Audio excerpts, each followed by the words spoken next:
12 Rules for Life, an antidote to chaos, Dr. Jordan Peterson. Doctor, good morning to you. Thanks for making a couch call today. You bet. What do you make of this Drexel professor who's been in and out of the news so often, and now he's blaming that for the cause of the shooting in Texas? I think he's applying his ideological formula to a very complex problem.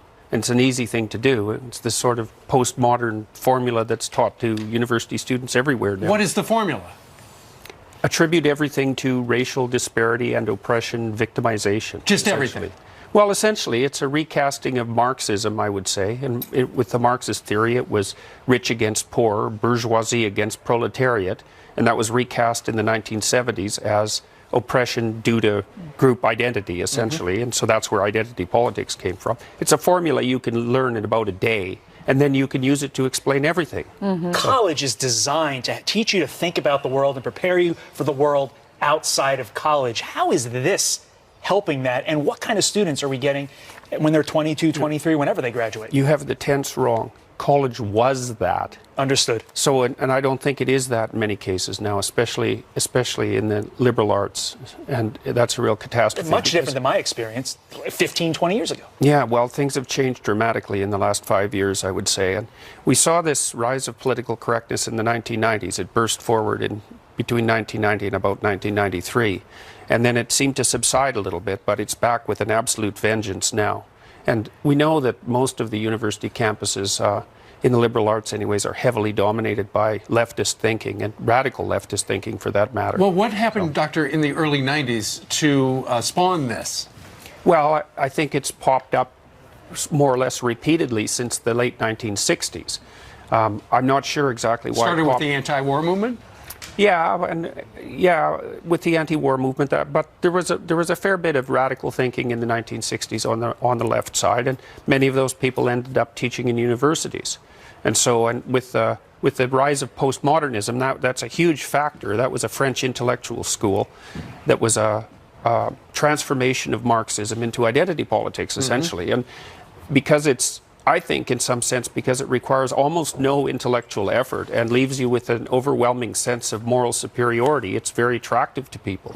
They're basically teaching young people, I would say, to be ideological avatars, to go act out this pernicious doctrine in the real world. Well, some of them were doing that. They were howling at the moon. They were screaming in the night. They were upset at the year anniversary a few days ago of President Trump being elected. What do you make of that?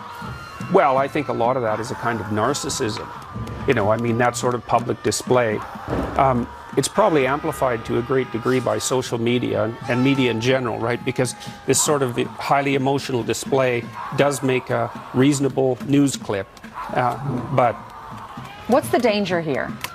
Well, the danger is everywhere at the moment. The danger is increased polarization. We're seeing that nonstop at the moment. And I think it's mostly because the people on the radical left are pushing way too hard. That's my estimate.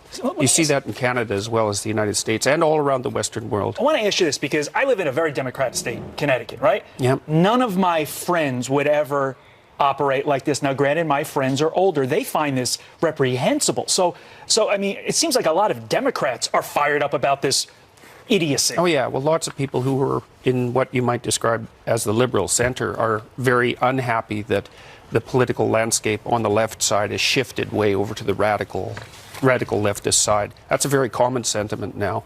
And I think it's happening faster than people really understand. So it's almost impossible to overstate how influential these postmodern doctrines have become and how they're seeping in now into corporations, mostly through HR departments. I read an article, and it was about Barbara Corcoran, and she was talking about people she hires and doesn't hire. And when she's investing in companies like we see on Shark Tank, she says if you're a victim, she hates the word victim and people who have that victimized mentality, where they are the victim, woe is me. Do you see that more and more? Is that like a millennial thing, or is it... Well, it's a form of justification for the use of power. You know, if you're a victim and you can ascribe moral superiority to yourself, then you're justified in the use of force. And I did a paper with a student of mine who toured the mass graves in Eastern Europe and Yugoslavia with the UN, and we looked at the precursors to genocide, and one of them was an enhanced sense of victimization that allows you to lash out at the hypothetical perpetrators before they before they do anything because you're being victimized. You saw the same thing to some degree in Nazi Germany. Yeah, Hitler. Because, yeah, well, Hitler felt very victimized. Yeah, Hitler claimed that the Jews were victimizing Germany, essentially. And so once you're a victim and you have all the moral status that goes along with being a victim, then you can't do any wrong, essentially. So. Interesting discussion. Dr. Jordan Peterson's new book is called 12 Rules for Life, an Antidote to Chaos, which we certainly need now. Doctor, thank you very much. Thank you, Doctor. Thank you. Hey, thanks very much for the